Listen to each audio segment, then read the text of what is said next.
नमस्कार, स्वागत है आपका जी बिजनेस में। मैं हूं दीपक डोभाल और वक्त हो गया है आपकी खबर आपका फायदा का। कहते हैं कि अगर मैंने सफल होने का दृढ़ निश्चय कर लिया है तो फिर असफलता न मुझे कभी हरा सकती है, न डरा सकती है और न डिगा सकती है। जी हाँ, आज हमारे शो में 4 ऐसे खास मेहमान हमारे बीच में होंगे जिन्होंने ये साबित कर दिया है कि अगर दृढ़ निश्चय हो सफलता का तो फिर असफलताएं आपके राह में कितने भी रोड़े अटकाएं उनसे आप पार पा जाएंगे और फिर शानदार सफलता के साथ आप पूरे समाज के लिए नज़ीर बन जाएंगे। यूपीएससी के 4 टॉपर्स, जी हाँ, यूपीएससी की परीक्षा जिसे कहा जाता है कि देश की सबसे कठिन परीक्षा है, इसे पास करने वाले, इसमें टॉप करने वाले 4 यूपीएससी टॉपर्स हमारे साथ होंगे। पहले रिपोर्ट देख लीजिए, इस परीक्षा के बारे में समझिए, कितनी लंबी लड़ाई है यूपीएससी की परीक्षा पास करना, ये समझ लीजिए। उसके बाद हम आपको इन 4 टॉपर्स से मिलाएंगे, उनकी ज़िंदगी में सफलता के क्या मायने हैं और अपनी सफलता से कैसे उन्होंने झंडे गाड़े हैं, अब एक नज़ीर बनकर वो हमारे सामने हैं। उनकी पूरी कहानी सुनेंगे उन्हीं की ज़बानी इस रिपोर्ट के बाद। हमारे साथ होंगे यूपीएससी के 4 टॉपर्स।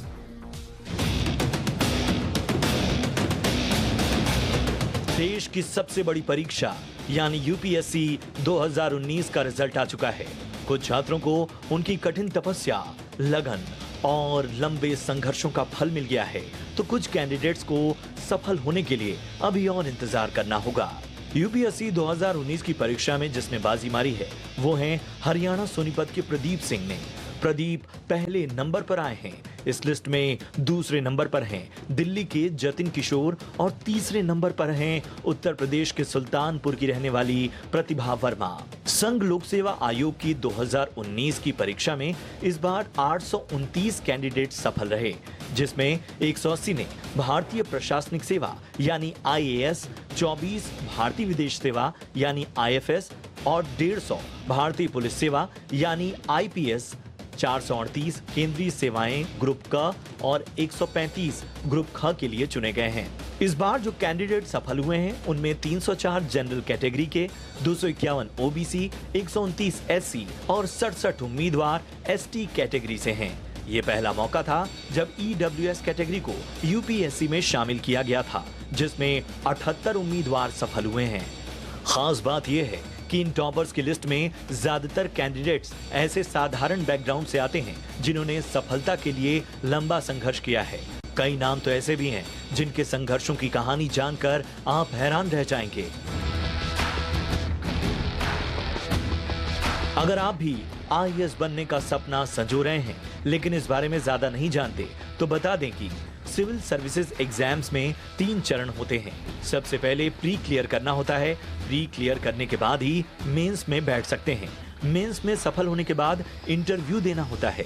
प्रिलिमिनरी एग्जाम में कंपल्सरी 2 पेपर होते हैं, जनरल एबिलिटी टेस्ट यानी जीएटी और सिविल सर्विस एप्टीट्यूड टेस्ट यानी सीएसएटी। इनमें सवाल इंग्लिश और हिंदी दोनों भाषा में होते हैं। ये पेपर क्वालिफाइंग नेचर के और 400 अंकों के होते हैं। आईएएस के मेंस एग्जाम्स को 2 टाइप में बांटा गया है, क्वालिफाइंग एग्जाम और मेरिट एग्जाम। इसमें क्वालिफाइंग पेपर ए संविधान की 8वीं अनुसूची में शामिल किसी भाषा में से एक भाषा, पेपर बी इंग्लिश का होता है। ये दोनों पेपर 300-300 मार्क्स के होते हैं। वहीं मेरिट के 7 पेपर्स होते हैं, जिनमें से सभी 250-250 अंकों के होते हैं, यानी पेपर कुल 1750 नंबर का होगा। सभी पेपर के लिए 3-3 घंटे का वक्त दिया जाएगा। मेंस एग्जाम क्लियर करने वाले कैंडिडेट्स को इंटरव्यू और पर्सनालिटी टेस्ट के लिए बुलाया जाता है। अगर आईएएस बनने के फुल प्रूफ फॉर्मूले की बात करें तो हर टॉपर की तैयारी का अपना अलग तरीका है। फिर भी हमारी सलाह है कि आप यूपीएससी के सिलेबस को कवर करें, सिर्फ बुक्स ही नहीं टॉपिक्स को भी कवर करें। उत्तर देते वक्त ध्यान रखें कि वो क्रिएटिव होना चाहिए। इसके अलावा एनालिसिस करें, पैराग्राफ बहुत बड़े नहीं होने चाहिए और सबसे जरूरी कि फैक्ट्स ठीक होने चाहिए। ब्यूरो रिपोर्ट, जी मीडिया। चलिए और अब आपको मिलाते हैं सीधे उन सफल परीक्षार्थियों से जिन्होंने अपनी सफलता से न सिर्फ एक उदाहरण पेश किया है बल्कि उनकी कहानी वो आज खुद सुनाएंगे और कहीं ना कहीं वो आपको मोटिवेट ज़रूर करेगी। आपके कोई भी सवाल हो, इन टॉपर से आप कोई भी सवाल पूछना चाहते हैं तो हैशटैग आपकी खबर आपका फ़ायदा पर जाकर आप ज़रूर पूछें। आपके सवाल होंगे, हम सीधे आज अपने मेहमानों से पूछेंगे। सबसे पहले आपका परिचय आज के मेहमानों से करा देते हैं। हमारे साथ हैं विशाखा यादव, जो कि यूपीएससी में 6th रैंक होल्डर हैं। विशाखा, बहुत बहुत स्वागत है आपका, बहुत बहुत बधाई आपको। हमारे साथ है रवि जैन, जो कि यूपीएससी में 9th रैंक होल्डर हैं इस वक्त। रवि, आपका बहुत बहुत स्वागत है, आपको भी बहुत बहुत बधाई। और हमारे साथ है रौनक अग्रवाल, जिन्होंने यूपीएससी में 13वीं रैंक हासिल की है। बहुत बहुत स्वागत है रौनक आपका भी। और आप तीनों के आने से आज हमारे शो की रौनक भी बढ़ गई है, 4 चांद लग गए हैं। और जब यूपीएससी का रिजल्ट आता था विशाखा, तो हम बड़े डर जाते थे कि पापा आज देखो अखबार हाथ में लेंगे और फिर डांटना शुरू हो जाएंगे कि देखो लोग आईएएस बन रहे हैं, तुम यहाँ क्या कर रहे हो।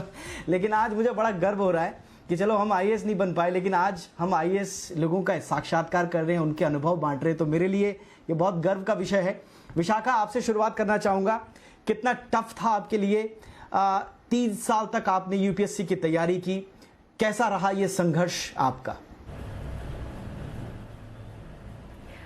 नमस्ते sir, first of all thank you, आपने इनवाइट किया शो पे और अपॉर्चुनिटी दी कि मैं लोगों से इंटरेक्ट कर पाऊँ, और ये बहुत ही खुशी की बात है definitely. And yes sir, you right, 3 साल तक का सफ़र काफ़ी डिफ़िकल्ट रहा, काफ़ी चैलेंजिंग भी रहा।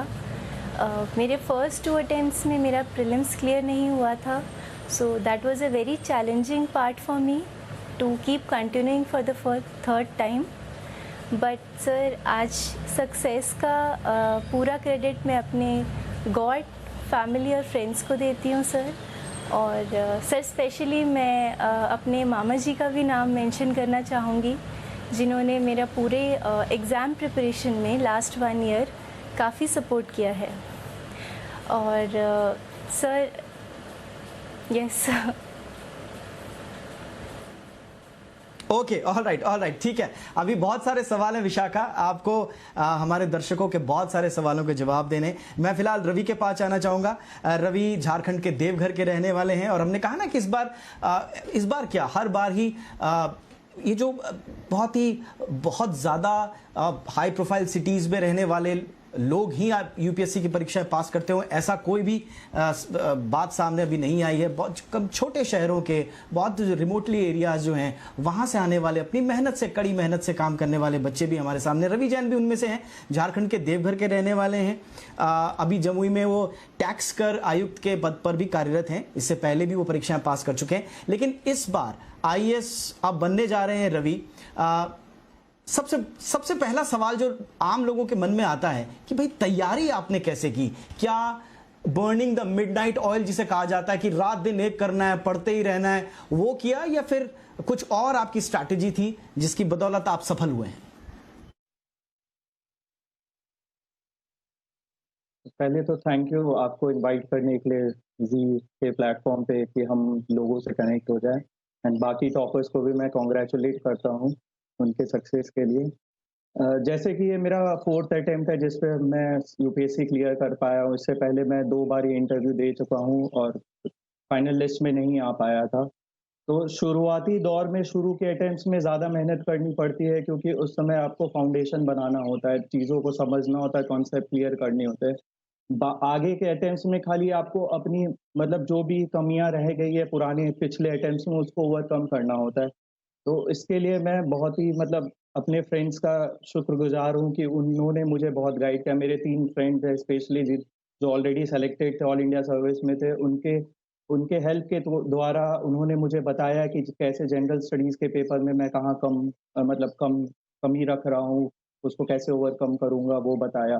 फिर मेरा ऑप्शनल साइकोलॉजी है, तो मेरे एक फ्रेंड पिछले बार आईएएस बने थे, तो उनके पेपर्स भी देख के मुझे बहुत फ़ायदा हुआ कि मैं मार्क्स इम्प्रूव कर पाया हूँ उस पेपर में।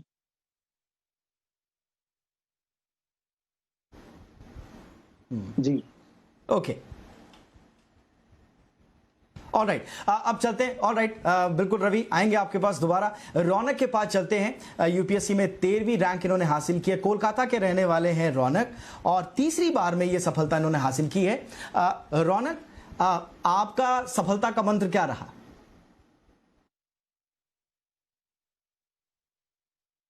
सर सबसे पहले थैंक यू मुझे यहाँ पे इनवाइट करने के लिए। और सर किसी भी एग्ज़ाम में सफलता का मूल मंत्र हार्ड वर्क ही होता है। तो उसके बिना तो और स्पेसिफिकली यूपीएससी जैसे एग्ज़ाम बिना हार्ड वर्क के हो ही नहीं सकता। बट उसके साथ में वो स्मार्ट वर्क का जो एलिमेंट है वो भी थोड़ा इम्पोर्टेंट है इसमें। अपना अपना जितनी भी कमियों को इवैल्यूएट करना, जैसा कि रवि जी ने भी कहा, पिछले अटेम्प्ट से जो-जो हम मिस्टेक्स करते हैं उसको कैसे करेक्ट कर सकते हैं और ट्रेंड्स को कैसे इवैल्यूएट करना है, क्वेश्चन के ट्रेंड कैसे चेंज हो रहे हैं, हम उसमें कैसे बेटर कर सकते हैं। यही है सर, मूल मंत्र तो हार्ड वर्क ही है। उसके साथ ही बड़ों का आशीर्वाद, फ्रेंड्स का हेल्प, यही मूल मंत्र था सर। ऑलराइट, विशाखा अब आपके पास आना चाहूँगा। भाई लोग कहते हैं विशाखा कि यूपीएससी की तैयारी करनी है तो आप दुनिया से कट जाइए, सोशल मीडिया छोड़ दीजिए, मोबाइल छोड़ दीजिए, एकदम कट जाइए, बस बिल्कुल पैक होके अब 18-18 घंटे पढ़ाई करनी है भाई, तभी यूपीएससी की परीक्षा पास होगी। क्या वाकई में ऐसा होता है या फिर इससे थोड़ा आसान है यूपीएससी की परीक्षा देना? Sir I don't think so कि ये कोई हार्ड एंड फास्ट रूल है कि आपको सोशली भी कट होना पड़ता है या फिर सारे अकाउंट्स वगैरह से हट के बिल्कुल ज़ीरो सोशल लाइफ करके पढ़ाई करनी पड़ती है। कुछ लोग होते हैं जो अच्छी बैलेंस कर लेते हैं सर, सोशल लाइफ भी और पढ़ाई भी, और कुछ लोग होते हैं जिनको कंप्लीट फोकस के लिए ज़रूरत होती है कि वो अपने आप को एकदम पीसफुल स्टेट में रह के पढ़ाई करें। तो सब पर्सनली मैंने एटलीस्ट लास्ट अटेम्प्ट में फॉर ऑलमोस्ट 2 इयर्स मैंने अपने सारे सोशल मीडिया और जितने व्हाट्सएप अकाउंट को भी डिलीट कर रखा था, जिससे कि सर मुझे एग्ज़ाम में पूरा फोकस मिल सके। But sir having said that मैं अपने फ्रेंड्स के और फैमिली के कांस्टेंट टच में थी और इम्पॉर्टेंट ओकेजन्स भी सर अटेंड किए थे, but sir very few, very selective, और वो भी थोड़ा ब्रेक के लिए। और सर रही बात 18 घंटे पढ़ने की, तो मैं नंबर ऑफ़ आवर्स गिनने में बिलीव नहीं करती। आप हर दिन का, हर वीक का, हर मंथ का टारगेट सेट कर सकते हैं और फिर उस दिन आपको जितना भी टाइम लगता है उस टारगेट को, उस टॉपिक को कंप्लीट करने में, समझने में, तो आप उसे कंप्लीट करके ही रखिए। इससे आपकी प्लानिंग और सिलेबस की कवरेज बेटर होगी। तो सर मैंने ऐसे ही तैयारी की थी। ठीक, ऑल राइट, ठीक है। रवि, एक और चीज़ है, कहते हैं कि भाई बड़ी लंबी तैयारी इसमें होती है। अब जैसा विशाखा बता रही हैं कि भाई 18-18 घंटे नहीं, लेकिन आपको एक सेट पैटर्न के हिसाब से टारगेटेड अपनी पढ़ाई अप्रोच रखना है। लेकिन कई बार ये जो बोझिल हो जाता है उसमें इस बीच आपको मोटिवेशन की ज़रूरत पड़ती है, जो आपको लगातार एनर्जी देते रहे, आपको मोटिवेटेड रखे, एनर्जाइज्ड रखे। क्या ऐसी चीज़ है जो इतने लंबे वक्त तक आपको मोटिवेटेड रखती आई?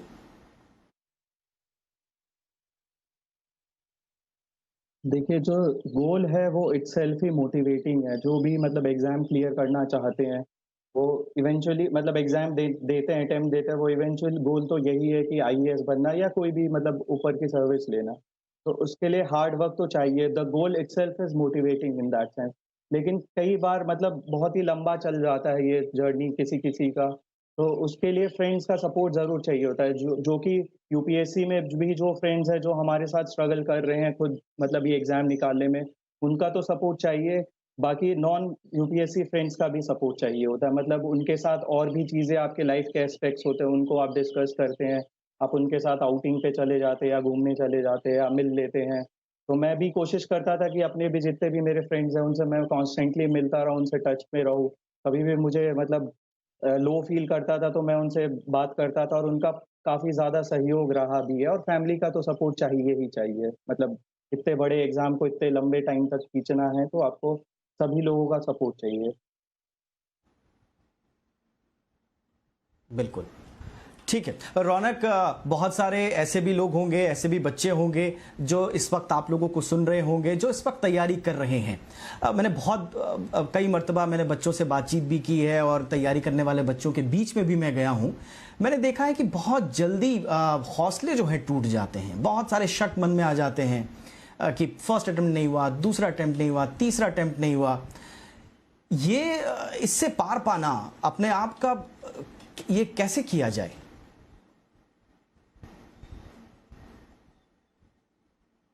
सर जैसा कि यूपीएससी एग्ज़ाम है, मतलब अगर अपने इसमें एंटर यही करते हैं ये माइंडसेट बना के कि इसमें ज़्यादा अटेम्प्ट्स लग सकते हैं। सो सबसे पहला बात माइंडसेट में रखना चाहिए कि फर्स्ट अटेम्प्ट में हो जाए तो बहुत ही अच्छा बात, नहीं हो तो perseverance is the key to this exam. चाहे कुछ भी हो जाए करके ही आगे बढ़ना है। एंड सर मुझे एक फ्रेंड ने बहुत अच्छा सही बताया कि इस आज की जो लिस्ट है, जो रिज़ल्ट आए 829 स्टूडेंट्स का, उसमें सिर्फ़ 2 ही लोग सबसे ज़्यादा खुश होंगे, जो रैंक नंबर 1 है और रैंक नंबर 829 है। तो सर सैटिस्फैक्शन तो नहीं आना चाहिए।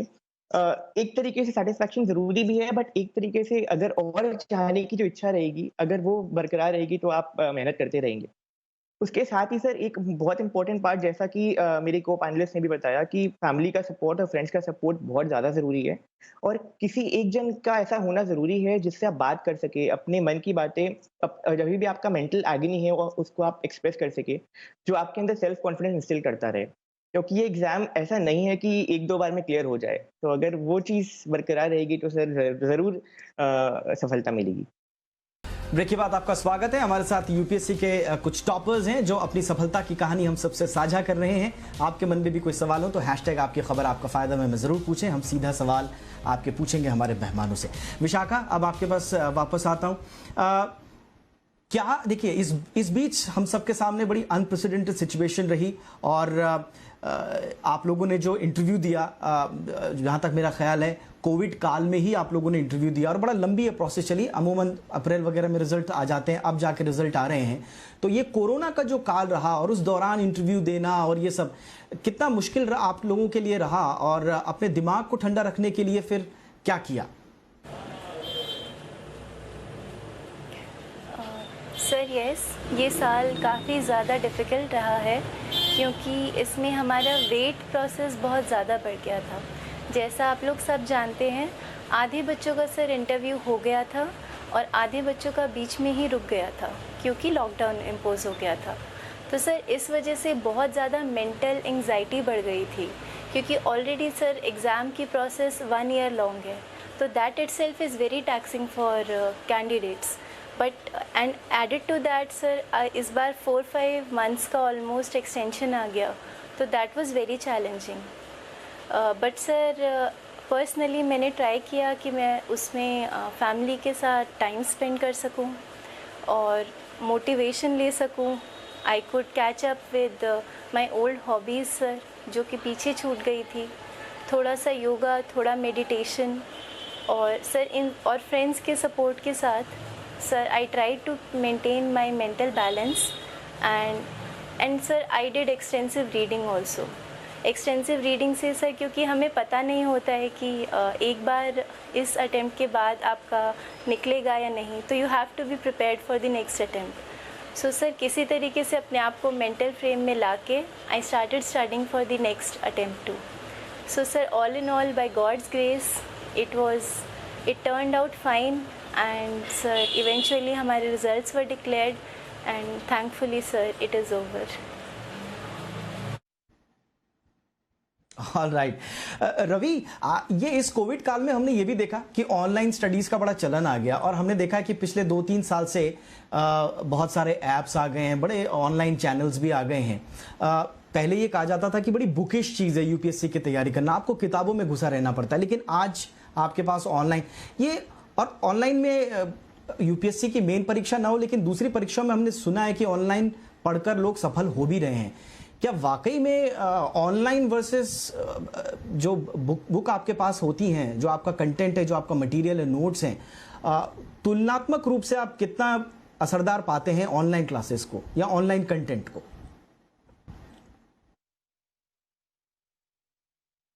देखिए, क्लासेस की तो ज़रूरत एज़ सच है नहीं, लेकिन किसी को क्लासेस चाहिए तो अब कोरोना काल में तो ऑनलाइन क्लासेस ही हो सकती है।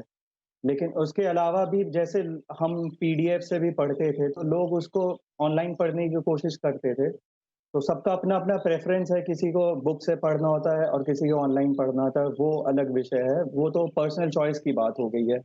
लेकिन इसमें मैं ये मानता हूँ कि जैसे ऑनलाइन वीडियोज़ आते हैं काफ़ी मतलब इंस्टीट्यूट्स के एंड कोचिंग से, इससे अच्छा बच्चों को जो भी फ्यूचर एस्पिरेंट्स हैं, उनको बेसिक बुक पे फ़ोकस रखना चाहिए, उसी को बार-बार ही पढ़ना चाहिए, ना कि डिफरेंट सोर्सेज़ पे फ़ोकस करें। तो मतलब जो भी बेसिक बुक्स है, जो भी हम सब्जेक्ट्स पढ़ते हैं, उसके जो कोर बुक्स है, जो 1-2 ही बुक होते हैं हर सब्जेक्ट को, उस पे फोकस करना चाहिए, रादर देन मतलब इधर उधर नए नए वीडियोस पे ध्यान दे और डिस्ट्रैक्ट हो। Okay, alright. और इस बीच हमारे साथ गुंजन सिंह भी जुड़ चुके हैं, जो कि यूपीएससी में 16th रैंक हासिल जिन्होंने की है। गुंजन हमारे साथ हैं। जी हाँ, और गुंजन हमारे साथ जुड़ रही हैं इस वक्त फोन लाइन के जरिए। ओके गुंजन, बहुत बहुत स्वागत है आपका और बहुत बहुत बधाई आपको। गुंजन, आपकी सफलता का मंत्र क्या रहा, सब लोग ये जानना चाह रहे हैं। Sorry sir, can you please come again? हाँ गुंजन, आपकी सफलता का मंत्र जानना चाह रहे हैं सब। अच्छा जी, first of all thank you everyone and to my fellow panelist, I congratulate you on your momentous success. और अगर सफलता के मंत्र की बात करेंगे तो ये मेरा तीसरा अटेम्प्ट था। तो एक सफलता का मंत्र, एक मैंने जो इस अपने इस पूरे प्रोसेस में देखा, अपनाया था, यही था कि एक कंसिस्टेंसी बरकरार रखनी है पूरे टाइम लगातार। और बहुत लोज आएंगे, बहुत हाईज आएंगे, तो हमें जब हमारे हाईज आएंगे तो हमें एकदम ही एक्साइटेड नहीं हो जाना है, आपा नहीं खो देना है। उसी प्रकार अगर लोज आ रहे हैं तो उसमें भी एकदम हताश नहीं हो जाना है। तो ये एक सफलता का मंत्र था कि बस लगे रहना है, इसको एक मैराथन दौड़ समझना है कि जब तक गोल नहीं मिलता है प्रयासरत रहेंगे, काम करते रहेंगे। तो मैं इसी मंत्र को अपनाते हुए, थोड़ा सा डिसिप्लिन रखते हुए लाइफ में और अपने पढ़ाई के तरीके को एक स्ट्रैटेजिक तरीके से उसको आगे ले जाते हुए ये सब चीजें की, तो मुझे तीसरे अटेम्प्ट तक सफलता हासिल हुई। चलिए ठीक है रोहन। गुंजन, आप बने रहिए हमारे साथ। एक मैं आप चारों से ना एक सवाल मैं पूछना चाहूंगा जो बड़ा सोशल मीडिया पे बड़ा चर्चा का विषय बना हुआ है। मैं आप लोगों से भी आपकी राय जरूर इसमें लेना चाहूंगा। रौनक, आपसे मैं शुरुआत कर रहा हूं। ये कहा जा रहा है कि भाई हिंदी माध्यम के बच्चों का चयन बड़ा कम हो रहा है और आईएएस में तो इस बार हो ही नहीं पाएगा, जैसे अभी रिजल्ट हमारे सामने हैं। तो ये आपको इसके पीछे कोई वजह लगती है, कोई कारण इसके पीछे है, या कुछ और वजह आप मानते हैं? रौनक।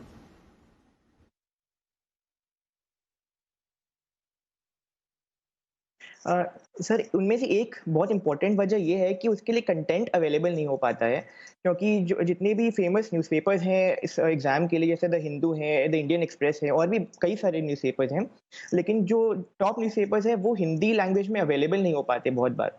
तो कितनी बार ऐसा होता है कि जो उस पर्टिकुलर लैंग्वेज में अगर कंफर्टेबल नहीं है इंग्लिश में पढ़ने में, तो वो उसका कंटेंट अपने आंसर्स में लिख नहीं पाते। और दूसरा सर, इसका रीज़न ये भी है कि क्योंकि लोग देख रहे हैं कि हिंदी वाले सिलेक्ट नहीं हो पा रहे हैं, तो डीमोटिवेशन फैक्टर भी एक आ जाता है। लेकिन सर ऐसा नहीं है कि बहुत ही नामुमकिन सा है या लोग कम होते जा रहे हैं, क्योंकि आजकल नए-नए जितने प्लेटफ़ॉर्म्स आ रहे हैं, वहाँ पे इवन ऑनलाइन प्लेटफ़ॉर्म जितने भी हैं, और यहाँ मैं बोलना चाहता हूँ कि मैंने बहुत सारे यूट्यूब चैनल्स का यूज़ किया था अपने प्रिपरेशन में। वहाँ पे हिंदी और भी बहुत कई सारी भाषाओं में अवेलेबल है वो। तो ऐसा नहीं है कि आगे भी मतलब कम ही रहेंगे। हम लोग उस प्रोग्रेस लाइन में हैं, बट आज की डेट में क्योंकि कंटेंट की कमी है, रिसोर्सेज की कमी है, तो डेफिनेटली कुछ दिक्कत तो हो रही है हिंदी के छात्रों को। चलिए, बात सही है। एनवायरनमेंट के विषय हैं, इकोलॉजी के विषय हैं, उसमें यही बताया जाता है कि जितना कंटेंट अंग्रेजी में मिल जाता है उतना कंटेंट अभी हिंदी के माध्यमों में नहीं है। बहरहाल, जैसा कि रौनक अभी बता रहे हैं कि इसका मतलब ये नहीं है कि हिंदी के लोगों के लिए रास्ते बंद हैं। हिंदी वाले भी बहुत अच्छा कर सकते हैं। हमारी उम्मीद है कि बहुत बेहतर हिंदी माध्यम के लोग भी आगे आने वाले भविष्य में यूपीएससी की परीक्षाओं में, दूसरी परीक्षाओं में करेंगे। मेरे पास वक्त की कमी है, मैं सबका रिएक्शन जरूर लेना चाहता था, लेकिन वक्त की कमी है। मुझे इस शो में आपको विदा कहना पड़ेगा। विशाखा यादव, बहुत बहुत शुक्रिया हमारे साथ जुड़ने के लिए। एक बार फिर आपको बहुत बहुत बधाई। रवि जैन, एक बार फिर से आपको बहुत बहुत बधाई, आपके उज्जवल भविष्य की कामना। रौनक, ऑल द बेस्ट, आपके उज्जवल भविष्य की कामना हम करते हैं। और गुंजन सिंह, आप भी हमारे साथ जुड़ी, आपको भी बहुत बहुत बधाई और आपके भविष्य के लिए हमारी बेस्ट विशेष। तो इसी के साथ इस शो में इतना ही, इजाजत दें, नमस्कार।